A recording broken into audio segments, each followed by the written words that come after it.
ప్రజాస్వామ్యం ఎంత దుర్మార్గమైందో, ఎంత పాశవికమైనదో, ఈ రాజ్యాంగబద్ధ పాలన ఎంత అమానుషమైనదో ఒక రుజువు, ఒక సాక్ష్యం ఇక్కడ మన ముందున్నది.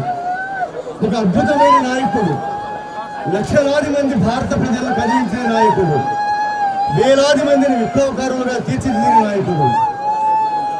20 ఏళ్ల కిందటనే తెలంగాణ రాష్ట్ర కమిటీకి కార్యదర్శిగా పనిచేసి, చాలా చిన్న వయసులోనే తెలంగాణ రాష్ట్ర కమిటీకి కార్యదర్శిగా పనిచేసి, అప్పటి ఉమ్మడి ఆంధ్రప్రదేశ్లో శాంతి చర్చల ప్రతినిధిగా తెలంగాణ కమిటీ వైపు నుంచి చర్చలకు వచ్చిన కామ్రేడ్ గణేష్ భౌతిక కాయం దగ్గర మనం నిలబడి ఉన్నాం. కామ్రేడ్ గణేష్ భారత విప్లవోద్యమానికి సంబంధించిన ఒక ముఖ్యమైన నాయకుడు. భారత విప్లవోద్యమం చాలా ఉధృతంగా ఎదుగుతూ, దేశవ్యాప్తంగా విస్తరిస్తూ